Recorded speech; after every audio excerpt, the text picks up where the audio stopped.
Baik, saya akan membacakan kebenaran firman Tuhan yang terambil dari kitab Keluaran 35.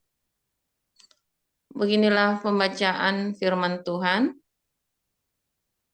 Lalu Musa menyuruh berkumpul segenap jemaah Israel dan berkata kepada mereka, inilah firman yang diperintahkan Tuhan untuk dilakukan. 6 hari lamanya boleh dilakukan pekerjaan, tetapi pada hari yang ketujuh haruslah ada perhentian kudus bagimu, yakni Sabat, hari perhentian penuh bagi Tuhan. Setiap orang yang melakukan pekerjaan pada hari itu haruslah dihukum mati. Janganlah kamu memasang api dimanapun dalam tempat kediamanmu pada hari Sabat. Berkatalah Musa kepada segenap jemaah Israel, inilah firman yang diperintahkan Tuhan, bunyinya, ambillah bagi Tuhan persembahan khusus dari barang kepunyaanmu. Setiap orang yang terdorong hatinya harus membawanya sebagai persembahan khusus kepada Tuhan. Emas, perak, tembaga, kain ungu tua, kain ungu muda, kain kirmiji, lenan halus, buluh kambing, kulit domba jantan yang diwarnai merah, kulit-kulit lumba-lumba, kayu penaga, minyak untuk penerangan, rempah-rempah untuk minyak urapan, dan untuk ukupan dari wangi-wangian, permata krisopras dan permata tatahan untuk baju efod dan untuk tutup dada. Segala orang yang ahli di antara kamu haruslah datang untuk membuat segala yang diperintahkan Tuhan, yakni kemah suci, atap kemahnya dan tudungnya, kaitannya dan papannya, kayu lintangnya, tiangnya dan alasnya, tabut dengan kayu pengusungnya, tutup pendamaian dan tabir penudung, meja dengan kayu pengusungnya, segala perkakasnya dan roti sajian, kandil untuk penerangan dengan perkakasnya, lampunya dan minyak untuk penerangan, mesbah pembakaran ukupan dengan kayu pengusungnya, minyak urapan dan ukupan dari wangi-wangian, tirai pintu untuk pintu kemah suci, mesbah korban bakaran dengan kisi-kisi tembaganya, kayu pengusungnya dan segala perkakasnya, bejana pembasuhan dengan alasnya, layar pelataran, tiangnya, alasnya, dan tirai pintu gerbang pelataran itu, patok kemah suci dan patok pelataran dan talinya, pakaian jabatan untuk menyelenggarakan kebaktian di tempat kudus, dan pakaian kudus bagi imam Harun, dan pakaian anak-anaknya untuk memegang jabatan imam. Lalu pergilah segenap jemaah Israel dari depan Musa. Sesudah itu datanglah setiap orang yang tergerak hatinya, setiap orang yang terdorong jiwanya, membawa persembahan khusus kepada Tuhan untuk pekerjaan melengkapi kemah pertemuan, dan untuk segala ibadah di dalamnya, dan untuk pakaian kudus itu. Maka datanglah mereka, baik laki-laki maupun perempuan, setiap orang yang terdorong hatinya, dengan membawa anting-anting hidung, anting-anting telinga, cincin meterai dan kerongsang, segala macam barang emas. Demikian juga setiap orang yang mempersembahkan persembahan unjukan dari emas bagi Tuhan. Juga setiap orang yang mempunyai kain ungu tua, kain ungu muda, kain kirmiji, lenan halus, bulu kambing, kulit domba jantan yang diwarnai merah dan kulit lumba-lumba, datang membawanya.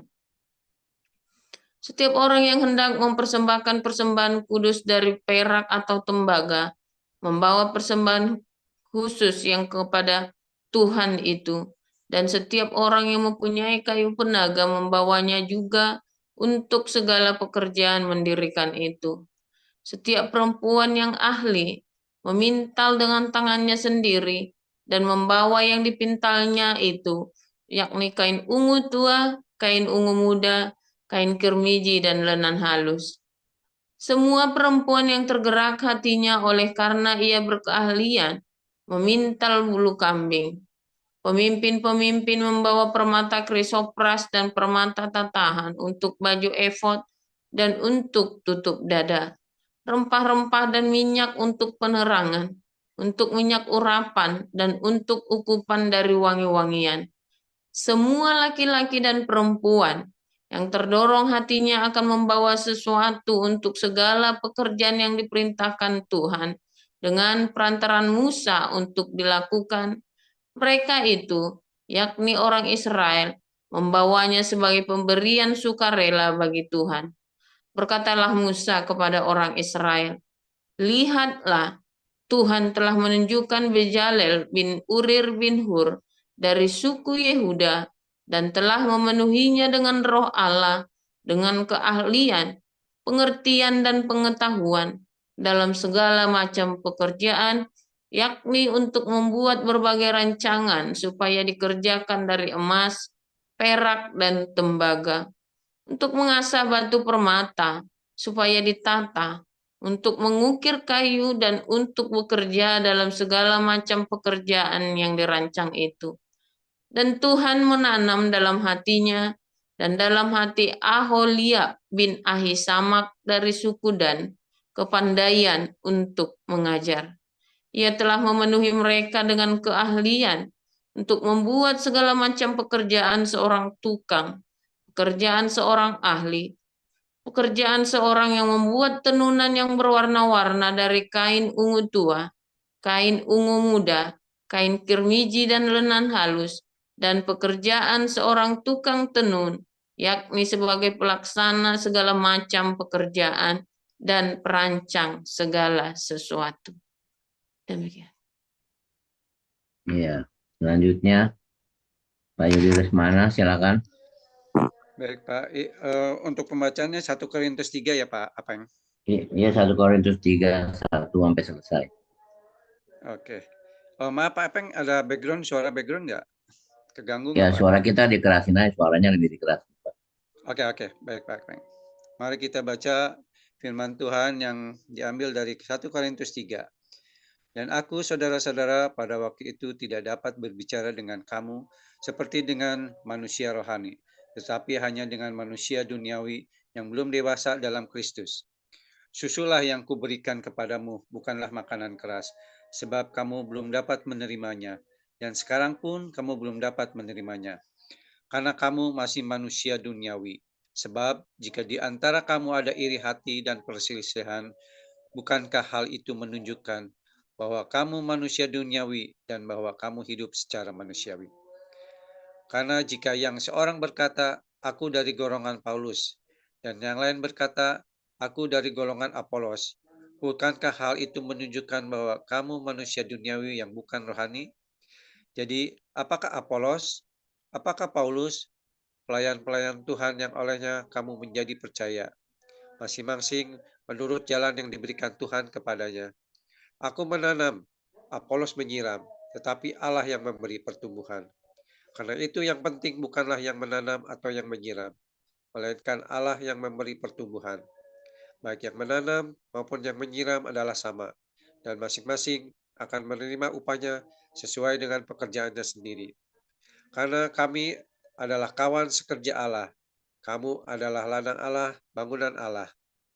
Sesuai dengan kasih karunia Allah yang dianugerahkan kepadaku, aku sebagai seorang ahli bangunan yang cakap telah meletakkan dasar, dan orang lain membangun terus di atasnya.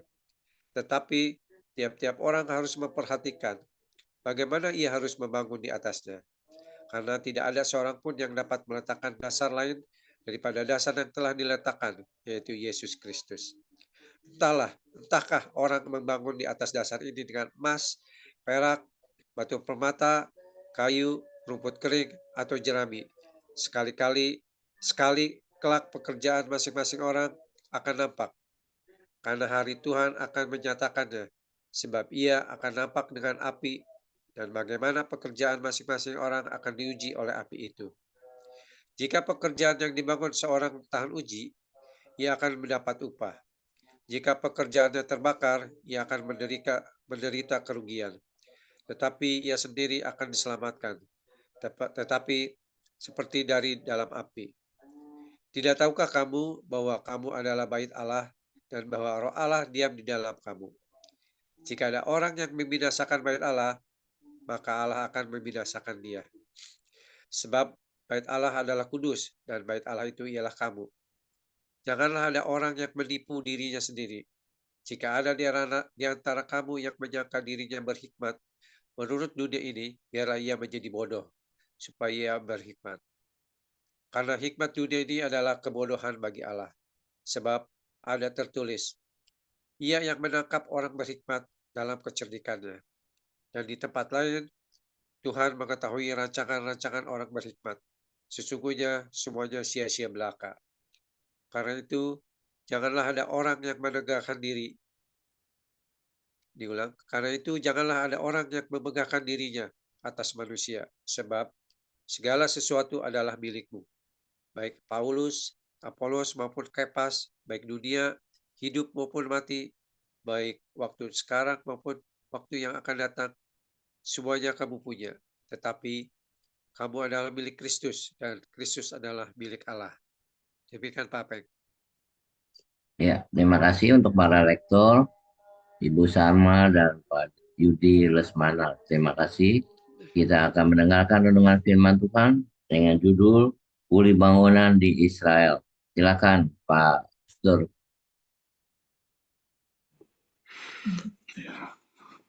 Haleluya, luar biasa.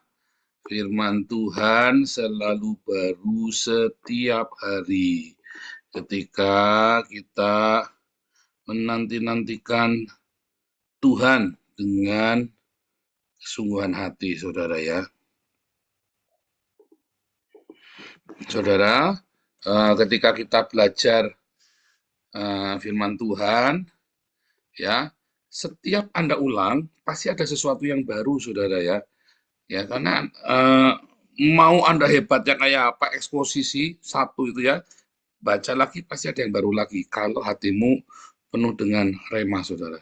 Nggak mungkin Anda baca satu itu, terus tahun depan baca lagi, ya nggak ada sesuatu yang baru. Anda akan dirubah, oh mungkin pengetahuan yang dulu salah pemahamannya, atau ya kalau misalnya Anda nggak punya background kalau teologi ya, atau ada serampangan waktu menafsirkan itu ya, oh mungkin dulu salah, tapi ya itu tetap lebih baik ya saudara ya. Kalau saya ya dulu ya 10 tahun yang lalu saya bisa mendengar salah karena saya tidak punya background. Dan memang bahaya sekali kalau tidak sekolah, saudara. Ya itulah sebabnya kita bikin kelas evangelis, apologetik sampai Hagios Bible College ya. Supaya paling nggak jangan salah. Tetapi setelah nggak salah, tahun depan kita baca lagi, mungkin dulu kita cuma cetek, tapi minggu depan lagi ada adab lebih dalam lagi. Tahun depan lagi kita baca lagi, ada yang lebih dalam lagi. Jangankan tahun depan, saudara. Saya 1 bulan tak ulangin saja ya, atau tak baca lagi, ada sesuatu yang baru lagi, saudara. Apalagi kalau Anda sudah tahu bahasa aslinya ya, itu lebih dalam lagi. Apalagi Anda terus tahu kulturnya, budayanya, tambah dalam lagi, saudara. Ya, itu ajaib ya. Firman saya sih kalau belajar firman Tuhan, saya bilang, wah ini memang ajaib firman Tuhan. Makanya saya bilang ini kalau bukan Tuhan sendiri ya yang mengilhami, nggak mungkin, saudara ya. Kita bisa memahami dengan begitu dalam, ya, maknanya, ceritanya, ya, dan bahkan ketika kita melihat kaitan tahun sejarahnya, saudara ya, waduh, saya bilang ini hebat sekali nih yang nulis ini ya. Makanya itu tadi ya Profesor Daniel Snell itu bilang Alkitab ini milestone sejarah dunia. Ya, bukan cuma kitab yang disucikan oleh agama tertentu, tapi itu benar-benar milestone sejarah dunia. Ajaib ya, saudara ya. Hari ini kita belajar tentang kuli bangunan di Israel, saudara ya, kuli bangunan di Israel. Saudara, saya mau cerita sama Anda ya, Anda jangan tersinggung ya, saudara ya. Yang tersinggung ya gimana ya, memang ini retorika doang ya, tapi ya pasti ada yang tersinggung. Saudara, apakah manajemen itu, saudara? Manajemen itu adalah ilmu memanipulasi orang, saudara. Jangan cerita etika, jangan cerita moral. Pokok yang namanya manajemen itu adalah ilmu memanipulasi orang. bagaimana orang mau melakukan apa yang kamu perintahkan tanpa dia sadari dengan suka hati, bahkan kalau perlu dengan tidak suka hati, saudara. Itulah manajemen. Suka atau tidak suka, yang penting dia mengerjakan apa yang kamu mau. Dan kamu berhasil, namanya itu sebagai manajer. Ya, apapun. Kalau kamu terima fakta ini, kamu seorang manajer, dan kamu terima fakta ini, manajemen, dan kamu adalah manajernya, adalah ilmu memanipulasi orang, suka atau tidak suka, orang itu melakukan apa yang kamu mau. Itulah manajemen. Ya, nah lalu tinggal manajemen itu berkualitas apa enggak? Berkualitas itu artinya satu, yang paling penting tujuan tercapai, ya kan? Kedua, ya yang sakit hati lebih sedikit. Kalau tidak berkualitas, sudah tujuannya nggak tercapai, banyak yang sakit hati, berantakan semua, saudara. Nah, itu manajemen amburadul namanya. Iya kan?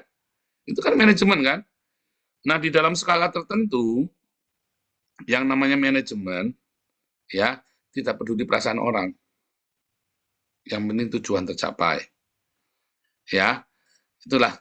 Tetapi, Pak, bagaimana Pak kalau kita manajemen tujuan tidak tercapai, tapi semua orang happy? Itu namanya apa, saudara? Itu namanya klub senang-senang. Tidak peduli dengan tujuan, yang penting apa? Kumpulnya. Yuk, kita kemah. Bikin kemah rubuh semua, saudara. Mancing, nggak dapat ikan. Akhirnya ya kayak om saya dulu ya. Saya waktu kecil tinggal di rumah sepupu saya ya. Selama 6 bulan ya kita tinggal. Saya pengen tahu rasanya jadi orang kaya. Terus saya tinggal di rumah sepupu saya selama 6 bulan. Terus setiap hari Minggu kita diajak mancing, saudara ya. Setiap hari Minggu kita diajak mancing. Tahu nggak, saudara? Setiap kali mancing bawa ikan besar-besar. Ya, padahal saya ingat sekali kita mancing dari jam 5 pagi sampai jam 3 sore, nggak dapat ikan, saudara. Saya juga nggak ngerti kenapa kita pulang bawa ikan besar-besar ya. Saya nggak ngerti, saudara. Ternyata dia cuma mancing, seneng-seneng mancing, nongkrong sambil telepon sana, telepon sini, cek ikan sana, cek ikan sini, saya nggak ngerti. Pokoknya, nah ini saya tahunya dari tantenya saya, dari tuainya saya ya. Itu beli ikannya.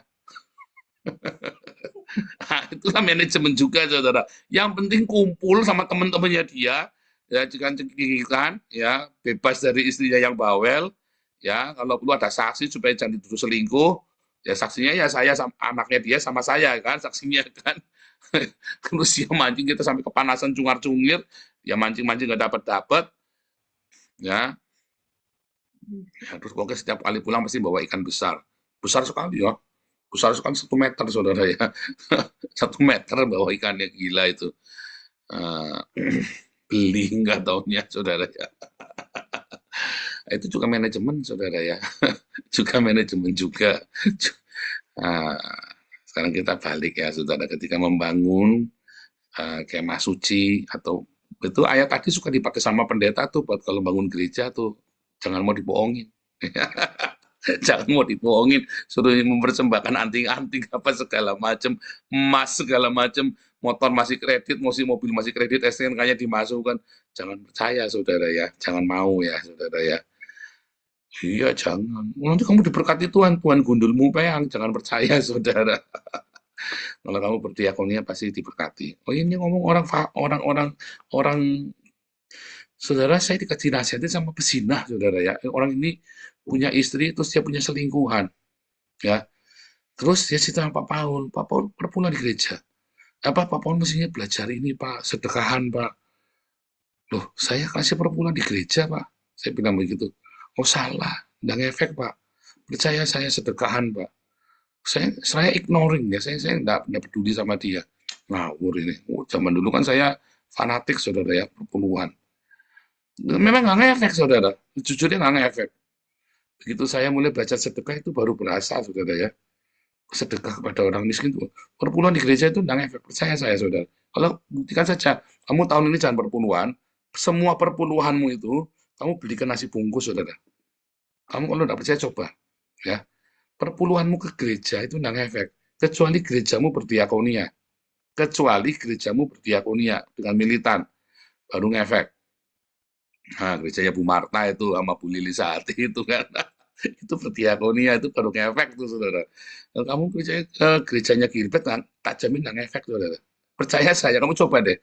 Ya, setahun jangan perpuluhan, tapi setahun kamu diakonia. Sendiri, nggak usah kasih ke damaris, kamu sendiri, kamu beli nasi bungkus, kamu bagi-bagi.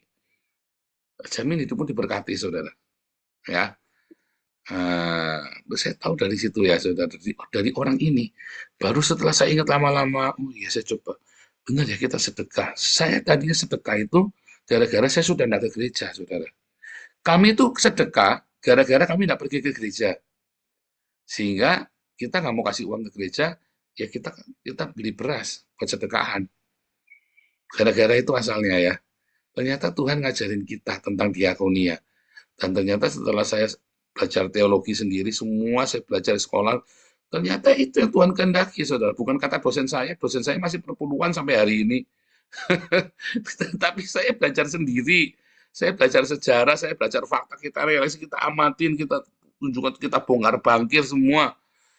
Ya, perjanjian baru itu yang benar adalah sedekah. Memang yang benar adalah sedekah, saudara, bukan perpuluhan. Ya, tapi hari ini kita nggak cerita itu. Saya cuma lagi cerita ya bahwa ternyata gereja juga punya manajemen, komunitas itu punya manajemen. Ya, komunitas kita juga punya manajemen. Ya, jadi ketika ada rencana pembangunan kemah suci atau bait suci yang ngumpulin ini, ngumpulin itu adalah apa, saudara? Kemah suci kan kita. Kita ini kemah suci, saudara. Kita ini adalah bahan material dari kemah suci, dari bait suci. Kita ini material. Entah kamu emas, entah kamu kayu, entah kamu itu cuma batu kali, entah kamu paku yang berkarat, kamu adalah material dari bait suci yang dibangun. Dan jangan berkata bahwa batu kali itu nggak berguna, saudara. Wah, saya emas, saya paling mulia. Oh, enggak juga, saudara. Tanpa batu kali, emasnya meletot semua, saudara. Oh, mau bikin kemah suci bagusnya kayak nggak ada penyangganya, meletot, nggak ada kayunya, meletot. Kayu-kayu ini kalau nggak ada paku yang berkarat itu nyambungnya gimana? Ya, saudara ya. Siapapun kita, ya, sehina apapun dirimu, seberdosa apapun dirimu, sejago apapun kamu khotbah nyanyi, sehebat apapun kamu, ya, sebesar apapun dana yang kamu sumbangkan kemari, ya, tidak berarti Anda lebih penting daripada paku yang berkarat. Ya, saudara ya. Tidak berarti Anda lebih penting daripada paku yang berkarat itu, saudara. Ya, serius. Seringkali paku yang berkarat ini justru menjadi penentu. Pakunya lepas satu, rubuh semua. Emas yang kamu tumpuk-tumpuk itu bubar, saudara ya. Harus dirangkai, semua material itu dikumpulkan dari yang tidak berharga sampai yang berharga, menurut pandangan kita. Tapi semua kita itu berharga di mata Tuhan. Makanya, jangan pernah merasa rendah diri. Apapun fungsimu di dalam komunitas, kita komunitas ya, saudara ya. Saya tidak cerita bangunan gedung gereja beneran. Saya ceritanya komunitas. Ini kita di komunitas, di mana kita berinteraksi satu sama lain, itulah komunitas. Ya, bukan kegiatannya, bukan kegiatannya, saudara, bukan aktivitasnya, bukan. Tetapi fungsi real yang bukan retorika, yaitu apa? Saling membantu ini loh. Saudara, untuk kita bisa saling membantu, kita memberikan sedekah, kita berdiakonia damaris, kita memberitakan Injil melalui damar kasih, kita memberikan sesama. Saudara, kita membutuhkan sebanyak mungkin orang yang tidak mungkin Bu Cinta yang besuk sana sini. Bu Cinta nanti tambah kurus, saudara. Sana besuk ini. Pulang dari sekolah, sana besuk ini, lempar sana. Waduh, tambah kurus, saudara. Untung belum disuruh ke Kalimantan segala macam Bu Cinta itu ya. Belum disuruh besuk di Kalimantan, belum disuruh besuk di Poso, belum disuruh besuk di Papua, saudara. Anda bayangin kalau Bu Cinta sendirian suruh besuk sana semari, suruh menjangkau jemaat sana sini, doain orang. Kasihan Bu Cinta. Ya Bu Cintanya mas senang-senang saja. Bu Cinta besok ke Papua ya. Ya pasti kalau bilang ya asal boleh cuti sama sekolahnya pasti berangkat, tak jamin berangkat itu Bu Cinta. Cuman kan kasihan, ya kan? Ya. Makanya setiap orang itu berfungsi, ya. Nah, itu kita belum sampai aktivitas loh. Kita belum sampai aktivitas ini ya, yang kita bikin ngesom ini ya. Belum, saudara. Ngesom ini. Kita nih semua, saudara ya. Semua. Bahkan Anda lihat ya, saya sama Ana kan kita sibuk sekali di sini ya. Kita kadang-kadang lupa nyalain Zoom saja kan sudah ribet kan. Kita lupa nyalain Zoom saja sudah ribet, saudara. Anda bayangin, cuma nyalain Zoom itu susahnya apa, padahal handphonenya kita bawa, tapi kelupaan. Orang kita lagi ada tamu, ada apa gitu ya, kita suka kelupaan, padahal sudah pakai alarm, dan dilala yang handphonenya ada alarmnya ditinggal di rumah, yang jadi nggak bunyi, kacau kita nih. Nah, itu kan contohnya. Nah, makanya saya dulu udah pernah kasih passwordnya sama Pak HW-nya malah passwordnya sudah dibuang, memang sudah saya ganti waktu itu, ya kan udah ganti tangan berapa kali, sudah tak ganti semua jadi passwordnya. Terus loh, Pak, bukannya sudah tak kasih baru lagi, nggak saya simpen, Pak. Aduh, Nah, itu ya, saudara. Makanya saya juga nggak sembarangan kasih password ke orang ya. Kenapa? Karena itu nanti aksesnya kemana-mana. Apalagi kalau ada orang yang sok keminter ya. Kalau Pak HW memang mending ya dibener-benerin dulu, kita kacau dibener-benerin. Ya, kalau ada yang sok keminter, saudara, sampai semua pada nggak nongol videonya semua, coba. Ingat nggak, saudara? Waktu itu saya kasihkan ke siapa ya? Saya lupa terakhir ya. Terus Pak HW sampai bingung, Pak Paul rubah apanya? Nggak dirubah apa-apa, panik. Nggak ada semua, hilang semua gambar videonya. Iya kan, dulu ingat nggak pernah kami hilang semua, dirubah-rubah itu terakhir yang jadi host siapa itu terakhir, ya. Nah, itu kamu pikir itu sepele, saudara, jadi host. Tanganmu celutak bubar semua kita, saudara. Padahal cuma diingetin jangan ngutak-atik ya. Cukup kamu masuk username sama password. Bandel, saudara, masuk cetak-cetik, hilang semua videonya. Mumet nggak, saudara? Ah, itu, saudara ya. Padahal cuma sudah diomongin diwanti-wanti jangan cetak-cetik ya. Masuk username sama password saja sudah. Mungkin sama dia terus oper host ke orang, lalu diketik-ketik sudah sama orang lain itu yang nggak tahu, ya kan? Akhirnya saya ganti passwordnya ya. Udahlah, ganti saja sudah dibenerin Pak HW, lalu saya ganti semua passwordnya. Ah, terus Pak HW-nya nggak nyimpen lagi, mungkin takut nanti dikira terlibat di dalam kriminal rubah-rubah SOM. Geger itu, saudara, mumet kita selama 1 minggu, mumet itu, saudara, kita itu 1 minggu itu kan, cuman gara-gara som, saudara, ya.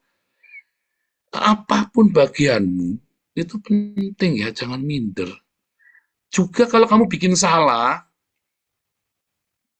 orang kan nggak selamanya selalu perfect, saudara ya.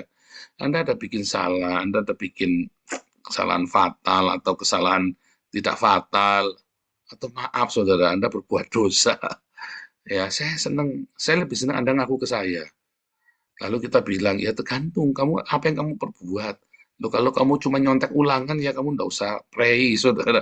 Kecuali kamu berzina, ya kamu bilang sama saya, nggak apa-apa, rahasia tak jamin kerahasiaannya. Ya, tapi jangan terus kamu tiba-tiba mundur.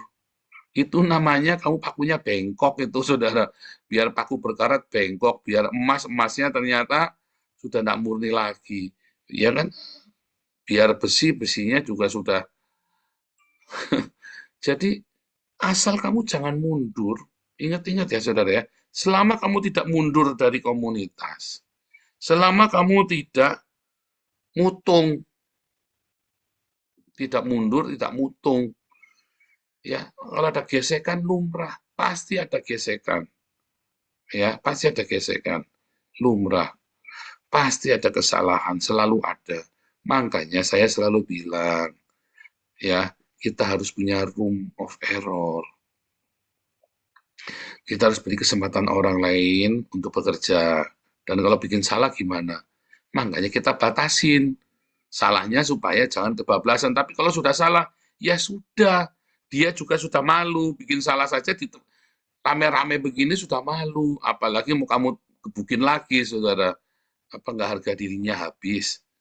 Lalu apa bedanya kita dengan orang lain?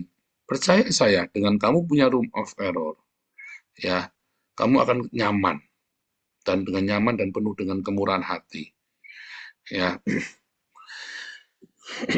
beneran, saudara ya, kita bekerja, satu pasti bergesekan, kedua kita pasti pernah salah, ya.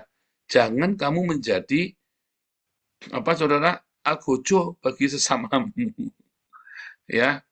Sudah jadi hakim saja sudah salah, kamu belum dihakimi malah jadi algojo dulu, saudara. Waduh, udah jadi pada jadi kuankong semua nih, pada langsung sembelih, pada langsung bisa apa goloknya langsung terbang kemana-mana. Jangan. Satu ya, jangan menghakimi. Ya kita tahu kita salah, kita tegur, kita ngomong, tapi jangan menegur dengan menghakimi beda, saudara. Menghakimi itu kamu memberikan vonis. Kalau menegur, ini kayaknya nggak pas loh. Tetapi kalau dia nggak mau denger ya nggak apa-apa. Kalau menghakimi itu kamu maksa, vonis gitu loh, ya. Jangan menghakimi. Tapi kalau kamu dihakimi bagaimana? Kamu yang dihakimi atau dialgojoin, ya nggak usah didengar, nggak usah didengar. Kayak saya itu loh, kalau ada orang maki-maki saya, menghakimi saya, sengaja saya ngomong, emang kamu siapa? Saya itu lagi ngajari Anda. Berapa banyak coba orang kritik saya?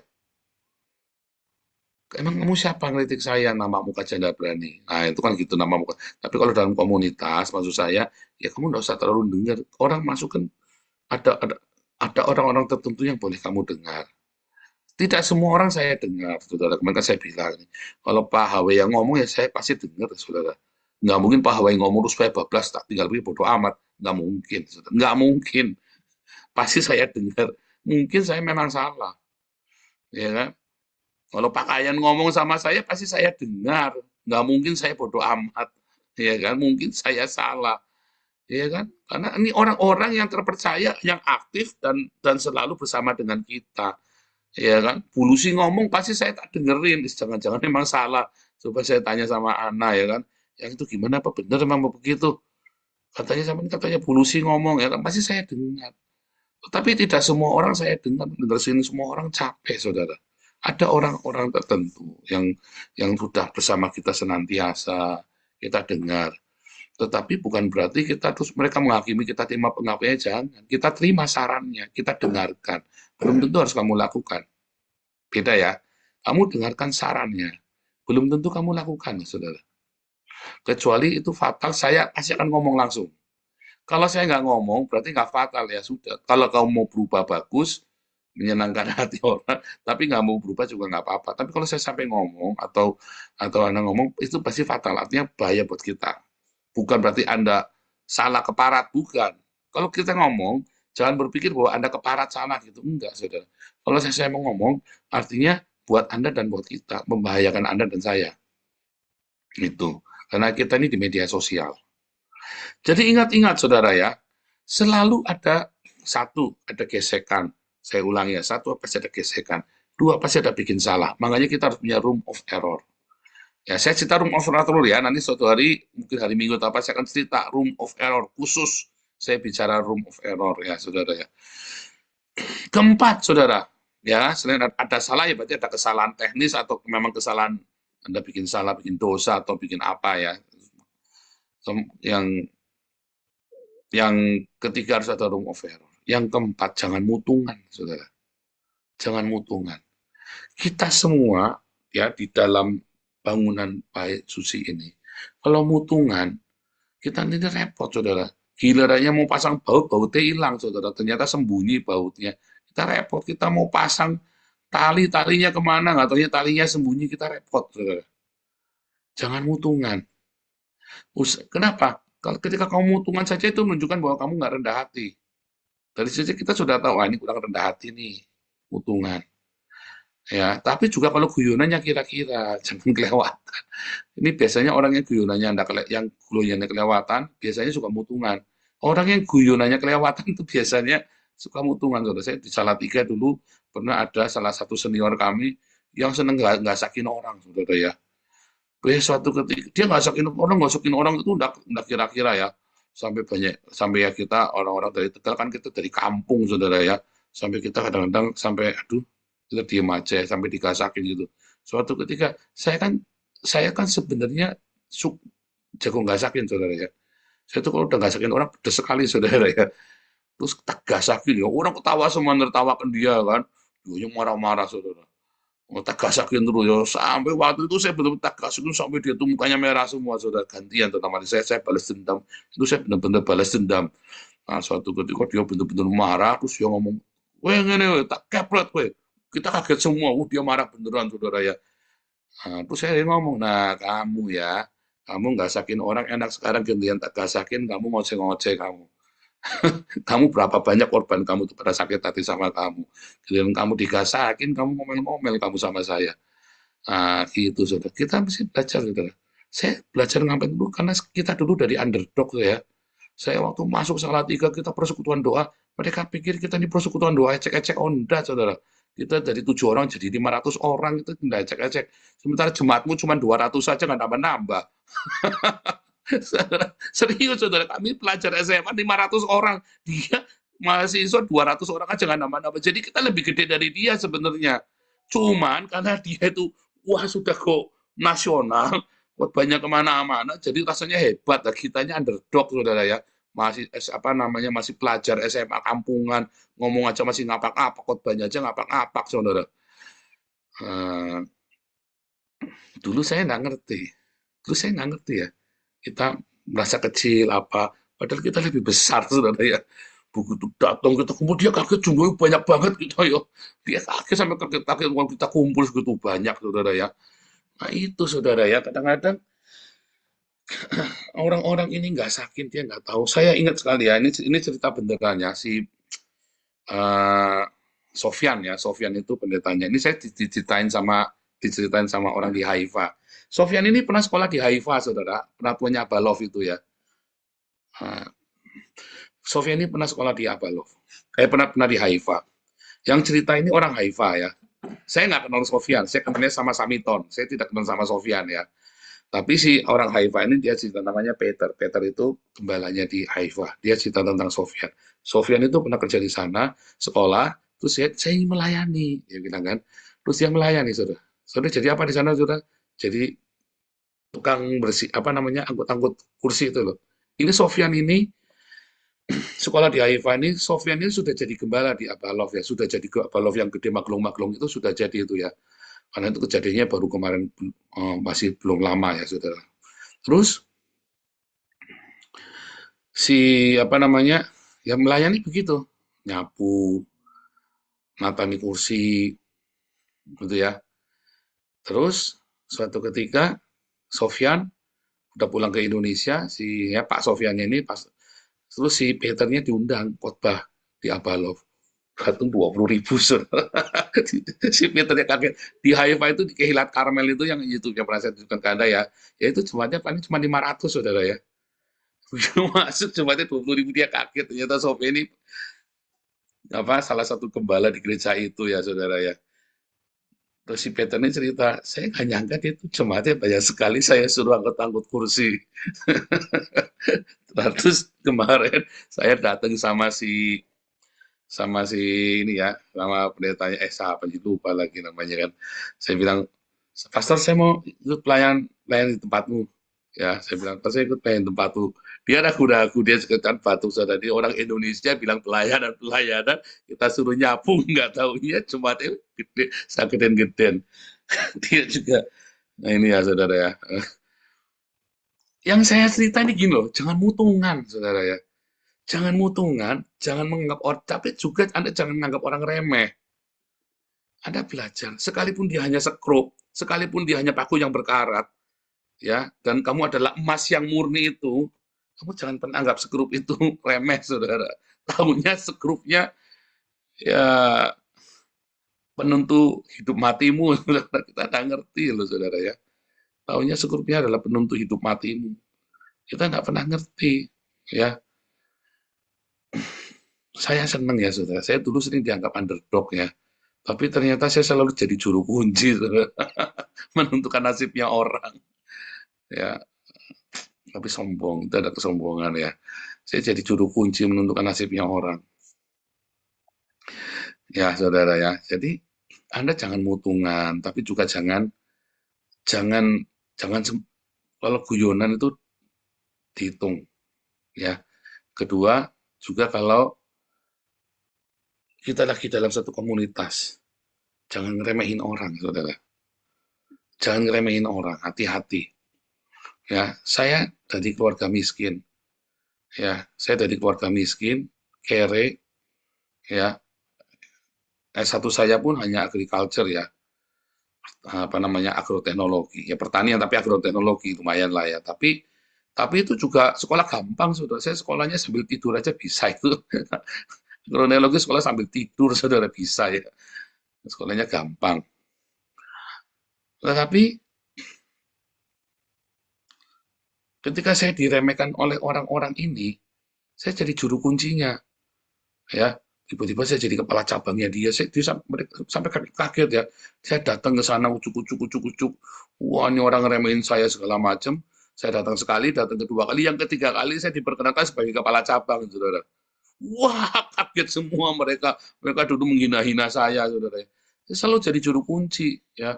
Saya pergi, ya, bawa ke Bali, kenalin. Wah, ini orang nggak bisa kerja lah, begini. Begitu saya diem, suatu ketika orang ini cuti, orang ini pokoknya off gitu ya dari perusahaan kami ya. Terus saya ambil alih semua. Dalam 3 bulan omsetnya naik 10 kali lipat. 3 bulan omsetnya 10 kali lipat. Itu beneran, saudara ya. Seringkali orang yang kamu anggap remeh itu adalah juru kunci loh, saudara. Juru kuncimu loh. Hati-hati, saudara ya. Tuhan itu suka bercandanya Tuhan itu ya. Kalau kamu kelewatan, dia bercandanya lebih kelewatan lagi loh, saudara. Tuhan itu loh. Ya, siapa yang pernah dibercandain Tuhan kayak gitu? Saya sering, saudara ya. Saya sering bercandain Tuhan dengan kelewatan. Bayangin, saudara, masuk penjara 2 kali, coba. Ya kan, sampai saya Tuhan, siapa yang mau dengerin saya? Ternyata seluruh dunia dengerin saya. Itu kalau nggak bercanda kelewatan, itu apa Tuhan itu namanya, saudara? Bercanda sama saya, kelewatan sekali. Tapi karena kesombongan saya, saudara. Justru ketika saya dihancurkan sehancur-hancurnya, saat itu Tuhan angkat saya. Makanya Anda yang lagi hancur juga jangan berkecil hati. Makanya saya nggak pernah ngeremehin Anda. Siapapun, saya pernah tanya dosamu apa, saudara? Langsung tak suruh melayani saja. Banyak mungkin Anda nggak terima ketika saya nyuruh melayani Anda orang berdosa, kan? Loh, sebab saya sendiri pun digituin sama Tuhan. Buat saya ini orang berdosa loh, Tuhan. Loh, yang penting kamu dikasih kesempatan, mau nggak? Masalahnya, ada orang sudah dikasih kesempatan, dasar tuyul, saudara. Dikasih kesempatan, dia tidak gunakan kesempatan itu, kan goblok ini orang, saudara. Kadang-kadang saya ngegedek-gedek, ini orang, saya tahu background-nya dia. Saya tahu, bukannya saya nggak dengar, bukannya saya bebal, saya tahu. Saya tahu persis salahnya di mana, saudara. Bukan masalah laporan-laporan, bukan. Saya ini bukan orang kemarin sore di manajemen, saudara ya. Saya bukan orang kemarin sore di manajemen. Saya ngerti. Tetapi kita harus belajar. Tadi balik lagi room of error. Masalahnya orang ini, banyak orang kita kasih kesempatan. Dia tidak gunakan kesempatan. Dia pikir saya ini remeh, saudara. Dia menganggap saya remeh. Ya saya nggak apa-apa. Saya juga nggak singgung. Cuma dalam arti goblok juga lu ya. Dalam arti kan saya goblok juga lu. Dikasih kesempatan, kamu menganggap saya remeh. Ya kan? Tapi beneran, saudara. Ini bukan saya sombong. Saya lagi cerita ya. Ya, saya memang orang berdosa. Makanya karena saya orang berdosa, saya kasih kesempatan Anda. Karena rumangsa saya juga orang berdosa. Kalau saya orang suci, nggak pernah bikin salah, nggak mungkin kalian semua melayani di sini. Nggak mungkin, saudara. Kalian itu siapa? Karena saya rumah seorang berdosa, saya nggak pernah nanya Pak Apeng dosanya apa. Pak Apeng berapa kali seminggu ke Alexis, Pak? Nggak pernah tak tanyain sama saya itu Pak Apeng berapa kali nongkrong di Alexis. Ternyata Pak Apeng premannya Alexis. Saya nggak pernah nanya Pak Apeng. Dulu saya ketemu Pak Apeng di Alexis. Nggak pernah cerita-cerita, saudara Amanda. Ketemu pun nggak akan saya cerita-cerita. Karena saya ini rumah seorang berdosa, saya nggak pernah nanyain kamu dosanya apa, saudara. Pokoknya ada orang di sini, yuk layani. Kalau saya sudah ngajak layani, sudah nggak saya tanyain dosanya, ya Anda jangan dosa terus, ya tahu diri. Ya stop. Nangkep nggak, saudara? Saya itu memberi kesempatan kepadamu karena saya rumangsa saya orang berdosa. Ya, saya ini orang berdosa. Saya rumangsa orang berdosa. Saya kasih kesempatan Anda yang berdosa. Sama-sama. Ya mau apa? Saya juga orang berdosa. Tapi saya stop. Lah kamu jangan stop. Kamu malah bablas, ya repot, saudara. Ya stop dosanya dong. Berhenti. Dan kesempatan yang baru ini kamu gunakan, oke, ini kesempatan, orang percaya kita hidup baru. Dipercaya malah tambah edan. Ini kan mumet saya, saudara, ngelihatnya. Setelan batuk saya. Tapi saya juga maklum. Itu pun saya maklum. Kenapa? Karena saya juga pernah dikasih kesempatan sama orang, bukannya kesempatan itu saya pakai bertobat, malah tambah edan. Itu pun saya maklum, saudara. Karena saya juga pernah edan kayak kamu. Sama, saudara. Sama, saya pun pernah membuang kesempatan itu, dikasih kesempatan. Enggak cuma sekali, berkali-kali. Tambah edan. Sama. Ya sama, kita sama. Cuman, saya kan cerita sama kamu, bedanya kan kamu enggak cerita. Bedanya kamu enggak jujur, saya jujur. Saya justru ceritain, saya pernah goblok, saya pernah edan kayak kamu. Nah sekarang kamu mau edan juga, mau ngulangin kesalahan yang sama, ya terserah kamu. Kalau mau kamu berubah sekarang, cepat kamu nggak buang waktu. Kalau kamu mau edan lagi, nggak apa-apa. Tetapi terus yang edan-edan gimana? Ya edan-edan, ya stop dulu, ya gimana? Ya stop dulu. Ya gimana ya masa edan, ya kita stop, ya jangan nanti korbannya banyak nanti. Ya kan?